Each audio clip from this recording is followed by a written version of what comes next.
मरियम उस पाक खातून को कहा जाता है कि जिनके पास अल्लाह का फरिश्ता आया और कहा कि ए कंवारी मरियम, अल्लाह तुझे नेक औलाद अता करना चाहता है। खातून ने कहा कि ये कैसे मुमकिन है जबकि मेरा दामन पाक है। फरिश्ते ने कहा कि ऐसा करना तेरे रब के लिए बहुत आसान है।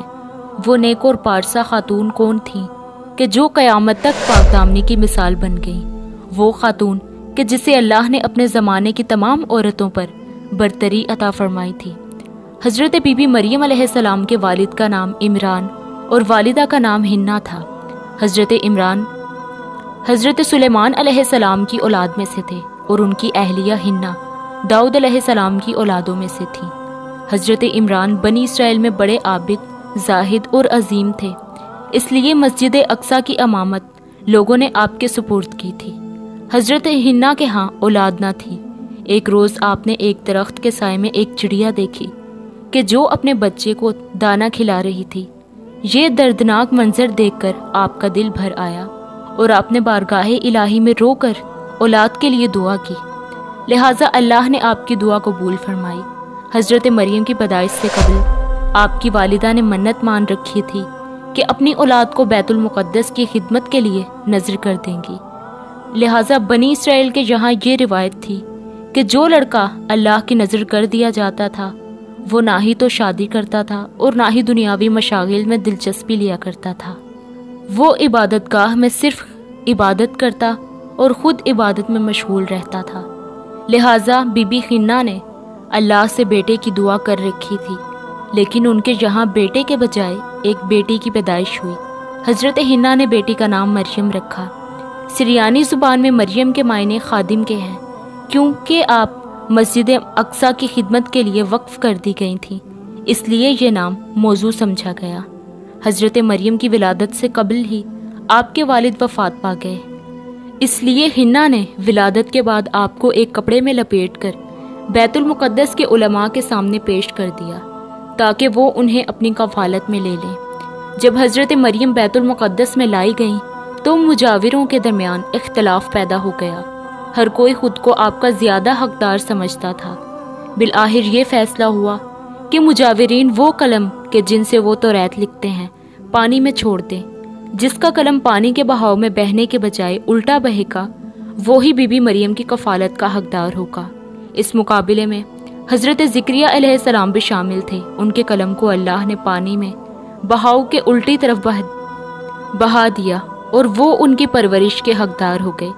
इस तरह बीबी मरियम को अल्लाह की मंशा की खातिर हज़रत ज़िक्रिया अलैहिस्सलाम की किफ़ालत में दे दिया गया। हज़रत ज़िक्रिया की बीवी हज़रत मरियम की खाला लगती थी, लिहाजा उनसे बेहतर उनकी परवरिश और कोई ना कर सकता था। हज़रत मरियम अलैहिस्सलाम दूसरे बच्चों की निस्बत बहुत तेज़ी के साथ बढ़ती रही। जब आप हज़रत ज़िक्रिया अलैहिस्सलाम और अपनी खाला के घर परवरिश पाकर कुछ बड़ी हुई तो बैतुल मुक़द्दस में आपके लिए एक हुजरा बना दिया गया जहाँ हज़रत ज़िक्रिया के अलावा और कोई नहीं जा सकता था। आप दिन रात बस अल्लाह की इबादत में मशगूल रहती थीं। जब हज़रत ज़िक्रिया आपके पास आते तो हैरान होने लगते, क्योंकि आपके पास बेमौसमी फल मौजूद होते। गर्मियों के फल सर्दियों के मौसम में और सर्दियों के फल गर्मियों के मौसम में आपके पास दिखते।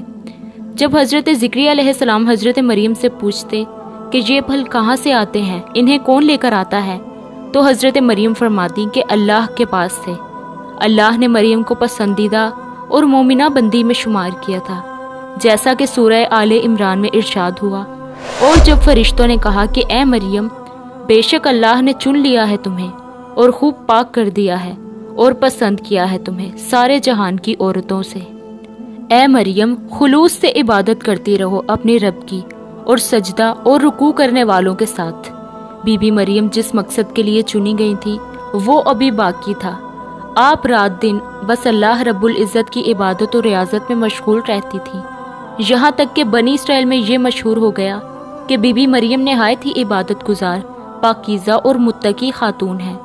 लोग आपकी बहुत इज़्ज़त व एहतराम करने लगे। फिर वो वक्त आया कि जब जिब्राईल अलैहिस्सलाम हज़रत मरियम के पास तशरीफ़ लाए और बीबी मरियम एक गैर मर्द को अपने हुजरे में देखकर परेशान हो गई। हज़रत जिब्राईल आपके पास इंसानी शक्ल में तशरीफ़ लाए थे। हज़रत मरियम आपको देखकर बोली कि अगर तू कोई खुदा तरस इंसान है तो तुझसे खुदाए रहनुमा की पनाह मांगती हूँ। हज़रत जिब्राईल अलैहिस्सलाम आपको तसल्ली देते हुए और पैगाम इलाही से बाखबर करते हुए फरमाते हैं कि मैं तो तेरे रब का फरिश्ता हूँ और इसलिए भेजा गया हूँ ताकि तुझे एक पाकीज़ा लड़का दूँ। कंवारी मरियम हैरान होकर फरमाती हैं कि मेरे यहाँ लड़का कैसा होगा जबकि मुझे किसी ने ना छुआ है और ना ही मैं कोई बदकार औरत हूँ। हज़रत जिब्राईल अलैहिस्सलाम ने कहा कि ऐसा ही होगा, तेरा रब फरमाता है कि ऐसा करना मेरे लिए बहुत आसान है और हम ऐसा इसलिए करेंगे कि इस लड़के को लोगों के लिए एक निशानी बनाए और अपनी तरफ से एक रहमत दे। ये काम होकर ही रहना है। बस आप हामला हो गईं। ये खबर जब बनी इसराइल को पता चली कि मरियम हामला हो गई हैं, इस पर बहुत से लोगों ने ज़िक्रिया अलैहिस्सलाम के घर आना जाना बंद कर दिया और आप पर बहतान लगाने लगे। हज़रत मरियम बैतुल मुक़द्दस से चली गईं और दूर एक मकाम पर जाकर ठहरी। आप उस मकाम पर तन्हा रह गई थी। एक दिन आपको दर्द ज़ैश शुरू हो गया। आपने एक दरख्त का सहारा लिया और तने को पकड़कर नीचे बैठ गई। आप जिस दरख्त के साथ बैठी थी वो एक खुश्क दरख्त था। जब आप उस दरख्त को हिलाती तो मोजज़े से वो दरख्त सरसब्ज होकर फलदार हो जाता और फल ज़ाहिर करता। बस हज़रत मरियम को बदनामी के ख्याल ने शदीद परेशान किया और कहा कि काश मैं पहले ही मर गई होती। इस मुश्किल वक्त में अल्लाह ने हज़रत मरियम अलैहिस्सलाम के कदमों के नीचे एक नहर जारी कर दी।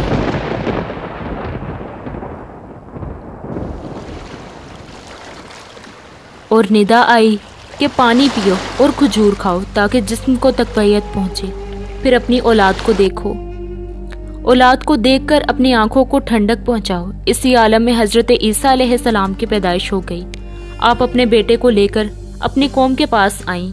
कौम के लोग आपकी गोद में बच्चा देखकर गजबनाक हो गए और इल्ज़ाम लगाना शुरू कर दिया। हर तरफ से लोग ताना दे रहे थे। बस बीबी मरियम ने बच्चे की तरफ इशारा करते हुए फरमाया कि ये बच्चा ही तुम्हारे सारे सवालों के जवाब देगा। सरकिश लोगों ने कहा कि भला ये नौमौलूद बच्चा हमारों के सवालों के जवाब किस तरह से देगा कि अचानक हज़रत ईसा अलैहिस्सलाम ने बोलना शुरू कर दिया। बच्चे ने कहा कि बेशक मैं अल्लाह का बंदा हूँ, मुझे उसने किताब दी है और मुझे नबी बनाया है और मुझे बाबरकत बनाया है। जहाँ कहीं हूँ मुझे नमाज और ज़कात की वसीयत की है जब तक मैं जिंदा हूँ और अपनी माँ के साथ नेकी करने वाला, और मुझे सरकिश बदबख्त नहीं बनाए। और मुझ पर सलाम है जिस दिन मैं पैदा हुआ और जिस दिन मरूंगा और जिस दिन जिंदा करके उठाया जाऊंगा। बस इसके बाद हज़रत मरियम जनाब ईसा को लेकर मिस्र चली गईं। जब हज़रत ईसा अलैहिस्सलाम की उम्र मुबारक 13 साल हुई तो बैतुल मुक़द्दस वापस आ गईं। रिवायतों में हज़रत मरियम अलैहिस्सलाम की तारीख़ वफ़ात 35 ईस्वी और आपकी उम्र 51 बरस लिखी गई है। इस्लाम के अलावा कैथोलिक ईसाई भी हज़रत मरियम अलैहिस्सलाम को नहायत ही अकीदत व एहतराम की निगाह से देखते हैं और आप वो अजीम खातून हैं कि जिनका नाम कुरान मजीद में दर्ज है और बाइबल के पुराने एक अहदनामे में भी दर्ज है।